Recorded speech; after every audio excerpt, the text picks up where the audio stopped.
우리는 늘 세상에서 경험한 대로 하나님 하실 걸로 생각합니다. 옆에 있는 사람들과 이렇게 인사하면 좋겠습니다. 그냥 이렇게 많은 이야기 하죠. 우와. 사람들 보니까 너무 좋으니까 톱을 표시입니다. 우와. 옆에 있는 사람들을 바라보면서, 예, 우와 그러니까 주장님 하세요. 옆에 분하고. 예. 예. 예. 우리 옆에 계신 사람들이 평소에 했던 걸 생각하면 우화라는 표현을 하기 어렵죠. 그러나 하나님께서 우리를 볼 때 뜻하지 않게 은혜를 베풀어 주니까 있는 모습 그대로를 바라본다. 내 생각이 아니라 하나님은 그렇게 보신다 이거죠. 그렇게 하시면 좋겠습니다. 오늘 주신 말씀을 가지고 혁명적으로 바꿀 예수님을 찬양한다. 우리를 혁명적으로 바꿔버린다 이거죠. 그런 예수님을 찬양한다. 라는 것이 오늘 주신 말씀의 설교 제목인 것입니다. 넷플릭스 아시죠? 요즘 이제 코로나 이후에 아주 그냥 유명해진 이 영화의 모든 아이템을 모아서 보내주는 것인데요. 넷플릭스에서 흑백 요리사의 국민 스타가 된 성재 셰프가 있습니다. 그 사람한테 어떻게 하면은 요리사로서의 가장 훌륭한 요리를 할 수 있는 자질을 가질 수 있습니까? 쉽게 말하면 요리사의 가장 중요한 자질이 뭡니까? 라고 사람들이 물어봤습니다. 그러자 이렇게 대답합니다. 인내심입니다. 성실한 사람만이 견딜 수 있다고 생각합니다. 인내심이 있어야 대충 하지 아니하고 자기와 싸움에서 이기고 궁극적인 요리를 만들어낼 수가 있습니다. 라는 겁니다. 그러면서 값싼 음식은 값싼 백반으로 만든다고 생각하고 거기에 어떤 인간의 노력이 인내나 성실함이 필요 없다고 생각하는데 완벽한 음식은 그 재질보다 더 중요한 거 값싼 재료라 하더라도 그 만드는 요리사의 인내심, 성실함에 의해서 완벽한 요리를 만들 수 있습니다. 라고 말하는 거예요. 저는 이 이야기를 들으면서 우리가 창세기 출애굽기죠. 출애굽기 32장 보게 되면은 거기에 모세가 호렙산에 올라가서 십계명을 받고 내려왔을 때에 그 아래에 벌어진 모습들을 보게 되면은 왜 그 아론을 중심으로 하여서 그렇게 우상을 숭배했을까? 이유가 뭘까요? 왜 우상 숭배했을까요? 한마디로 말하면 조급함입니다. 인내가 없었다 이거죠. 40일 동안 모세가 없는 사이에 사람들이 막 그냥 좀 두려웠어요. 그러면서 빨리 뭔가 모세를 통해서 이야기를 들어야 되는데 모세가 안 내려오는 거예요. 그러니까 이 두려움을 해결하기 위해서 우상을 만들어서 우상을 숭배했다라는 겁니다. 여기에서 많은 것을 깨닫게 되집니다. 사람은 자기가 통제하기 쉬운 것을 좋게 생각하고 자기가 통제하지 못하는 것을 싫어해요. 애 보는 게 왜 힘들까요? 내 마음대로 안 돼요. 애가 원하는 대로 해줘야 돼요. 힘들어요. 공부하는 게 왜 힘들까요? 모르는 것을 하니까. 내가 아는 것을 통해서 내가 대답을 할 수 있으면 공부하는 게 쉬울 텐데 모르는 거 쫙 하라 그러니까 어려워요. 그래서 피하고 싶어요. 이거 우리가 신앙생활도 똑같습니다. 하나님께서 우리에게 뜻하지 않는 말씀을 주셨는데 이 말씀을 왜 이렇게 주셨는가? 우리의 경험 속에서나 생각 속에서는 이게 이해가 안 되죠. 그러니까 하나님의 말씀에 아멘으로 받아들이기 어려워요. 오늘 주신 말씀을 통해서도 왜 마리아가 예수님이 태어나실 것을 천사를 통해서 예고를 들었을 때에 처음부터 아멘 이렇게 말하지 못했을까? 자기에게 많은 문제가 생겨요. 그렇게 되면은. 그러니까 그 대답을 하지 못한 것을 알게 되어집니다. 어쨌든 예수를 믿는다라는 것은 내 마음대로 살던 사람이 이제는 예수님이 내 삶의 주인이 됩니다. 그러니 이게 거창스러운 거예요. 내 마음대로 하고 싶은데 예수님 하라는 대로 하는 게 이게 쉬운 게 아니죠. 그리고 예수님 생각대로 내 생각대로 하는 게 예수님 생각대로 하는 것이 믿음의 출발인 것입니다. 이 땅에 오실 우리의 왕이신 예수님을 맞이하여 하나님 마음으로 살면 참 좋겠다라는 게 성탄절을 맞이하면서 기대해 보는 것입니다. 자, 우리가 스탄일종이 땡땡땡 지난주에도 제가 그렇게 설교했습니다만은 저 깊은 산골 오막살이에도 이게 무슨 말인가? 누구나가 다 예수 그리스도를 왕으로 영접하게 되면은 내가 왕처럼 존귀한 사람이 된다. 이게 그 성탄 탄일종이 땡땡땡 노래에 갖고 있는 메시지예요. 누구나 다 내가 무슨 그냥 세상에서 아주 그냥 능력이 많고 이런 게 아니고요. 그 믿음이에요. 믿음이 있으면. 예수 그리스도가 우리의 왕으로 오셨다라는 것을 내가 진짜 받아들여서 예수님이 내 삶의 주인이 되어지고 그분이 원하는 생각들하고 그분의 통치를 받게 되어지면 내가 하나님 백성될 뿐만 아니라 나도 왕처럼 세상에 살 수가 있다라는 것이 성탄의 메시지인 것입니다. 그런데 인간은 그렇게 생각하고 받아들일까? 잘 안 그런다 이거죠. 러시아의 대문호 도스토옙스키의 카무라초프가의 형제에 나오는 대신문가는 요즘 말하면 추기경입니다. 그 한 대목을 제가 이야기해 드리겠습니다. 대신문관 추기경은 다시 오실 예수님을 조금도 달가워하지 않았습니다. 오히려 자기가 최고인데 자기가 영적으로도 최고 높은 게 아니라 왕도 들었다 놨다 하고 세상을 완전히 그냥 자기 마음대로 하는데 예수님이 왕으로 오신다니까 예수님 오지 마라. 그렇게 하면서 자기 일에 방해된다고 하면서 오히려 경비병을 보내서 예수님을 체포하여 신문하게 합니다. 그리고는 이렇게 예수님을 추궁해요. 왜 내가 하는 일을 방해하려고 왔습니까? 나는 너를 이단으로 몰아 화양에 처할 것이다 라고 소리쳤습니다. 그리고 예수님에게 설교합니다. 당신은 말이야 성천할 때에 이미 모든 고난을 나한테 다 넘겨주었어. 그러니 다시 와서 네가 준 권한을 내한테 달라고 하지 마. 나는 내가 마음대로 할 거야. 그러니 방해하지 말고 꼼짝이 하지 말고 가만히 있거나 아니면은 썩 꺼져. 이런 식으로 이야기합니다. 그러면서 계속 이야기합니다. 대신문관이 예수님에게 왜 인간에게 쓸데없는 자유의지를 주었느냐라고 다그칩니다. 이게 무슨 말이냐. 우리가 마태복음 4장에 보게 되면은 예수님이 40일 동안 금식하고 난 뒤에 광야에서 3가지 시험을 받았지 않았습니까? 그때 왜 사단의 시험에 응하지 않냐고 받아들이지 않냐고 그걸 물리쳤나 이거죠. 그것 때문에 자꾸 예수님한테 추궁하는 거예요. 무슨 말이냐. 첫 번째, 돌 빵 만드는 기적을 예수님이 거부함으로 인해서 예수님이 인간에게 정말 빵만 아는 배부른 돼지가 되지 아니하고 인간이 자유를 갖고서 살고 생각하고서 하나님 뜻이 무엇인지 분별하여 그 뜻대로 살도록 만들었다 이거죠. 그래서 인간이 골치 아프다라는 겁니다. 그냥 인간을 돼지 수준으로 그냥 살도록 만들었다면 얼마나 좋았을까. 예수님이 유혹을 뿌리쳐가지고 자유를 추구하는 인간으로 만들어서 당신은 잘못했어 라고 말합니다. 두 번째는 성전 꼭대기에서 뛰어내리는 기적을 보여주어서 모든 사람이 늘 의심하지 아니하고 순종하게 만들 일이지 왜 인간에게 그 미련한 인간에게 자유를 주어가지고 정말 삶을 방황하게 만들었냐 힘들게 만들었냐라고 또 예수님을 추궁합니다. 세 번째는 세상의 모든 왕국을 주겠다는 제안을 거부함으로 인해서 너는 나약한 인간에게 지나친 권위를 부여해주는 실수를 저질렀다라는 겁니다. 얼른 알아듣기가 쉽지 않죠, 그죠? 그렇습니다. 대신문관 자신이 인간에게 자유 대신 권위와 질서를 통해서 통제해서 꼼짝하지 못하도록 해야 할 텐데 예수님이 쓸데없이 이 땅에 와서 인간에게 자유를 주었다. 그래서 사람들을 헷갈리게 만들고 어렵게 살도록 만들었다라고 신문관 추기경이 예수님을 혼냈다는 겁니다. 여러분, 이게 참 고민이에요. 저도 목사 되기 전부터 왜 하나님께서는 우리에게 참 이성이란 자유를 주셨을까? 선택하는데 자유를 주셨을까?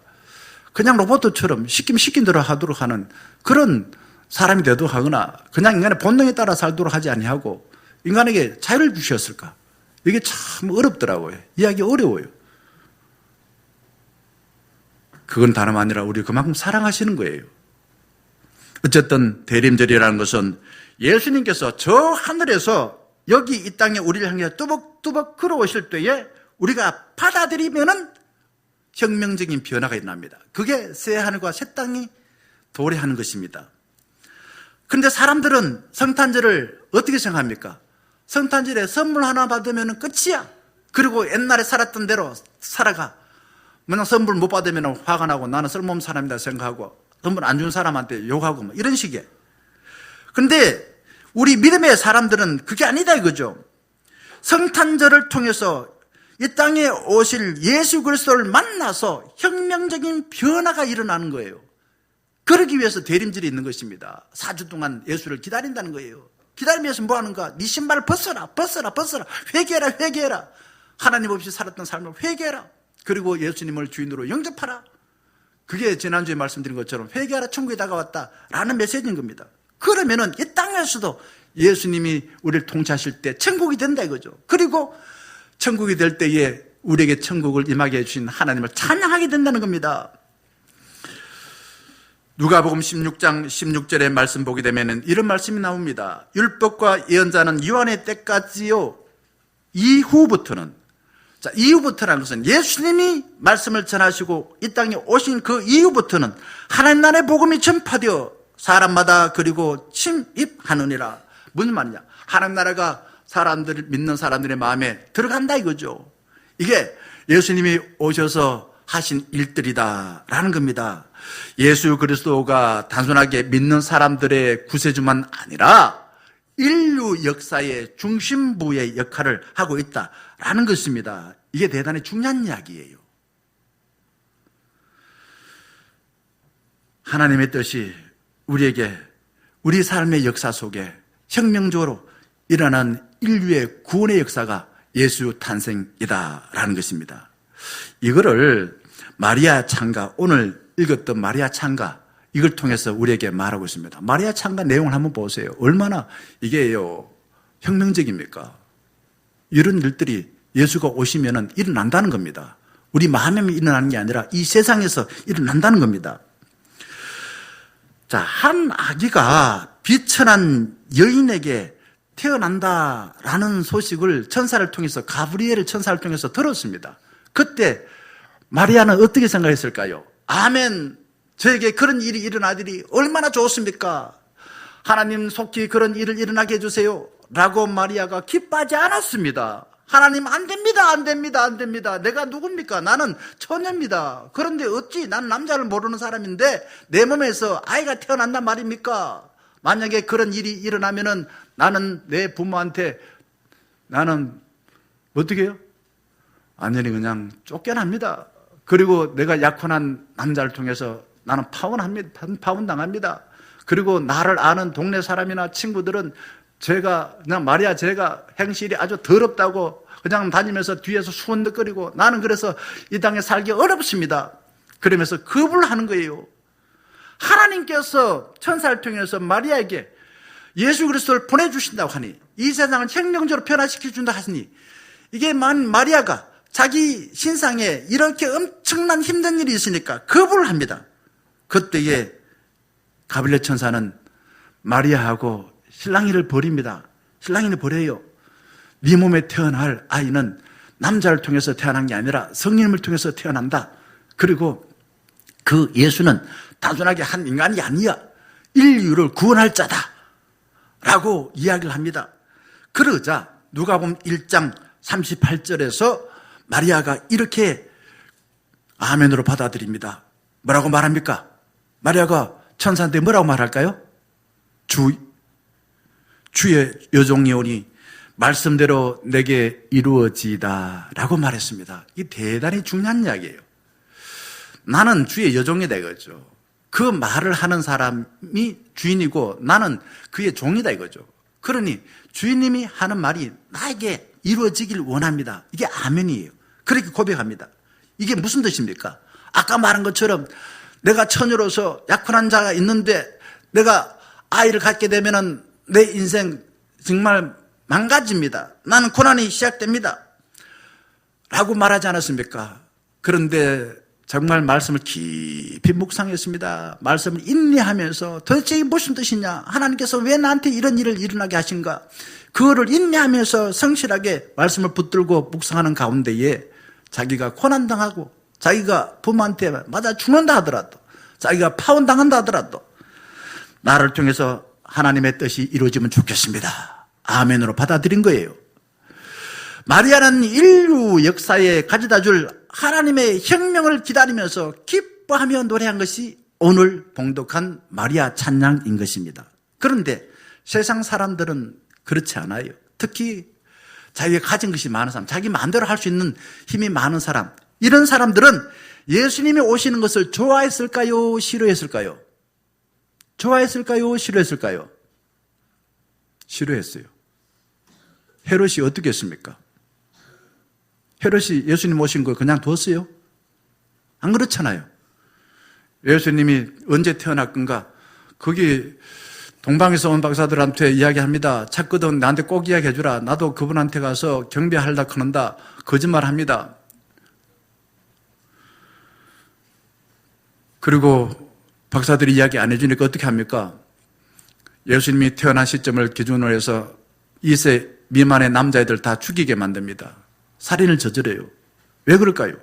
자기 마음대로 세상을 통제하는데 예수님이 이 땅에 왕으로 오신다니까 싫은 거요. 이게 인간인 것입니다. 인간이 제일 싫어하는 거 아까 뭐라고 말씀했습니까? 내가 내 마음대로 통제 안 되는 거예요. 내가 알지 못하는 거예요. 그래서 요즘은 중독자가 많습니다. 게임 중독자, 알코올 중독자, 마약 중독자, 앞으로 계속 그런 사람 많을 거예요. 왜?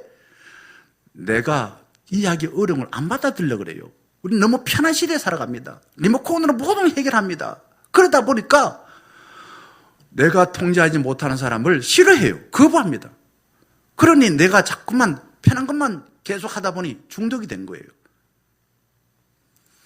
믿음의 사람이라는 것은 한 번도 살아보지 않아서 두렵지만은 하나님께서 우리에게 하실 일들이 이거야. 예수를 통해서 이런 일을 하기를 원하셨어요. 이거를 하나님께서 우리에게 성경을 통해서 말씀하실 때에 하나님 제가 다 알지 못하지만은 그 뜻이 이루어지면 좋겠습니다. 나를 통해 이루어지면 좋겠습니다. 라고 받아들이는 거예요. 이게 안셀무스라는 철학자는 그렇게 말해요. 우리가 믿음이라는 게 뭘까? 불합리하기 때문에 믿는다는 거예요. 내가 모든 이해되기 때문에 믿는 게 아니고 내가 다 이해되지 않냐고 내가 손해보고 그럼에도 불구하고 내가 믿는 게 그게 믿음이라는 거예요. 하나님의 혁명을 기다리는 사람들은 기뻐하면서 46절과 47절에 이렇게 찬양합니다. 내 영혼이 주를 찬양하며 내 마음이 하나님 내 구주를 기뻐하였음은 마리아는요 하나님의 혁명적인 통치를 받는다고 기뻐하고 혁명적으로 통치할 예수님을 찬양하고 있어요. 하나님 그런 일이 나한테 이루어지면 좋겠습니다 라는 거예요. 저도요 생각하는 대로 잘 못 살더라고요. 안 되더라고요. 생각은 저만큼 가 있는데 안 따라가요. 그렇게 살면은 재미없을 것 같기도 하고 내가 꼼짝없이 하나님 뜻대로 살면은 인생 자체가 아주 힘들 것 같아서 자꾸 겁하고 싶을 때가 많더라고요. 그런데 인생 살면 살수록 내 삶이 돌아보면 부끄러운 게 너무 많아요. 근데 내 생각 갖고서나 내 노력 갖고 안 돼요. 그럼 어떻게 해야 될까? 하나님의 뜻에 따라 순종하고 살아갈 때에 내 삶이 내가 변화시킬 수 없는 이 일들이 혁명적으로 완전히 근본적으로 바뀐다라는 것입니다. 그래서 그런 하나님을 찬양하는 거예요. 아기 예수를 임신한 마리아는 두렵지만은 하나님이 하실 일을 기대하면서 기쁨이 가득하여 찬양합니다. 우리는 누수를 왜 봅니까? 뭔가 오늘은 새로운 일이 벌어지나 좋은 일이 있나 라고 하여서 기대하며 누수를 틀지만은 누수에서 좋은 소식 들립니까? 안 들립니까? 누수는 좋은 소식을 전하기보다도 아주 자극적이고 부정적인 소식을 전하는 게 뉴스의 특징입니다. 왜? 그래야 사람들이 자꾸 뉴스를 봐요. 좋은 소식 전하면 잘 안 봐요. 하나님은 세상에 어둡고 슬픈 사건을 뚫고서 예수 그리스도를 통해서 우리에게 침투해 오십니다. 그게 성탄절입니다. 내가 전혀 생각하지 못한 때에 예수님께서 오신다는 거예요. 그게 도둑같이 오시는 것입니다. 하나님의 뜻을 싫어하는 사람들과 모르는 사람들은 하나님이 이 땅에 오신다니까 인간의 몸을 입고 예수로 오신다니까 오지 마세요. 아까 대시문관처럼 내가 내 인생 내 마음대로 살다가 난 죽을 거예요. 오지 마세요. 이렇게 이야기합니다. 오더라도 내가 시키는 대로만 하고 가만히 있다가 자꾸 잔소리하고 나한테 뭐 개입하고 이러지 마세요. 이겁니다. 마리아는요 하나님의 뜻을 받아들일 때에 주변 사람들에게 여러 가지로 오해받고 고난당하겠지만은 하나님께서 자신에게 행하실 일이 얼마나 이게 위대한 일입니까? 자기가 할 수 없는 일이에요. 그게 혁명적인 일입니다.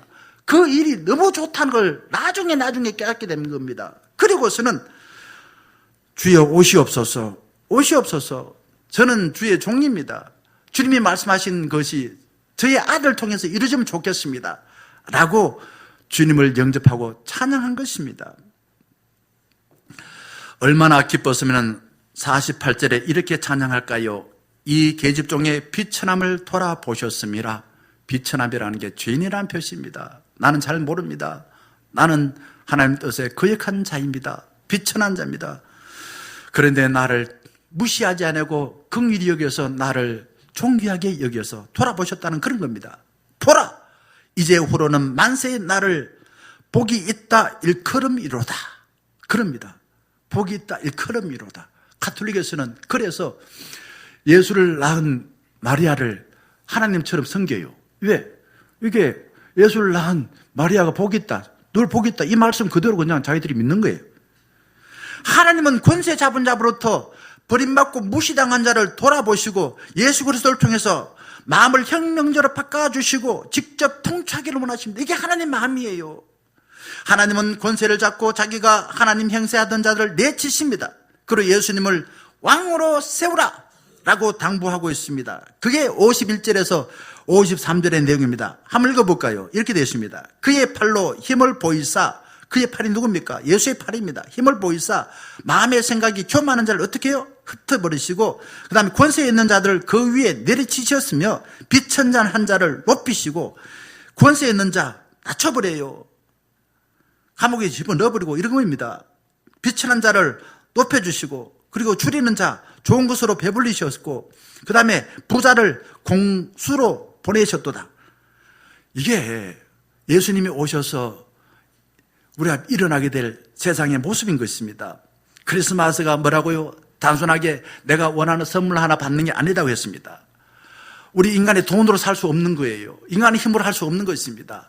하나님께서 우리에게 원하시는 그러한 세상을 우리 예수를 통해서 우리 선물 받는 겁니다. 이 선물 잘 받는 것이 성탄절에 큰 선물 받는 것이다 라는 것입니다. 예수님이 우리의 왕이 되어서 우리를 통치하고 우리의 삶의 보호자가 되시고 우리를 인도해 주시기를 원하신다라는 겁니다. 그러니 이러한 성탄의 은총이 특정한 몇 사람에게만 일어나는 것이 아니다는 겁니다. 이 성탄의 기쁨은 저 깊고 깊은 산골 아주 그냥 촌에 농부로 사는 사람, 어촌에 업으로 사는 사람, 가난한 사람, 어린애들, 연세 드신 어르신들 모든 사람에게도 성탄의 기쁨이 널리 전파되어져서 하나님이 기뻐하시는 대로 이 세상이 바뀔 것이다. 이걸 좀 위험한 말로 말하면 혁명입니다. 전복이다. 바뀔 것이다 라고 하나님께서 천사를 통해서 말씀하셨습니다. 자기가 왕의 형세를 하면서 공동체를 엉망진창으로 만들어 놓았던 그 힘 있다고 하는 사람들 하나님이 제발 좀 가만히 있어라. 네 보니까 더 이상 안 되겠다. 네 놔뒀다가는 이 세상 엉망진창을 만들겠다. 좀 가만히 있어라. 내가 직접 이제부터는 통치할게. 내가 예수를 통해서 통치할 테니까 예수 말 잘 듣고 예수 시키는 대로 너희들 하라. 그래서 모든 사람들을 예수의 왕으로 등극시켜서 그 예수님을 통해서 받은 은혜를 통해 하나님 나라를 살라라고 말한 거예요.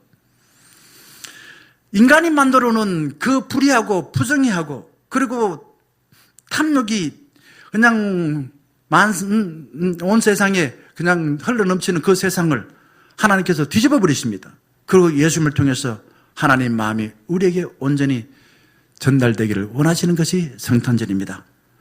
다시 한번 볼까요? 51절, 53절 아까 그렇게 말했잖아요. 이러한 일들 나면 여러분 좋겠습니까? 예수님께서 오셔서 이러한 세상을 만들면 좋겠습니까? 안 좋겠습니까? 저는 좋아요. 왜? 저는 그런 것을 늘 기대하고 있습니다. 늘 기도하고 있어요. 제가 무슨 가진 것이 있습니까? 이렇게 제가 이렇게 별로 없어요. 하나님께서 원하시는 그러한 우리 교회가 되면 좋겠고, 그러한 우리 가정이 되면 좋겠어요. 처녀 마리아가 아이를 낳을 때에 자신이 당할 고난으로 두려워서 거부했는데 예수님이 어떤 일을 행하실지 곰곰이 생각해보고 깨달았어요. 이게 말씀을 묵상하는 겁니다. 그리고서는 그 일이 자기에게 일어나면 좋겠다라고 해서 기뻐했습니다. 그리고는 그러한 기쁨을 주신 하나님을 찬양합니다. 맞아 죽을 수 있는 비천한 처녀가 예수를 낳아서 모든 사람에게 영원히 복되게 한다니 얼마나 기뻐하나 하는 것입니다. 그러면서 하나님을 두고서 우리가 흔히 볼 수 있는 그런 분이 아니야. 하나님은 세상에 아주 그냥 보기 힘든 분이야. 그게 거룩한 분이다라는 것입니다.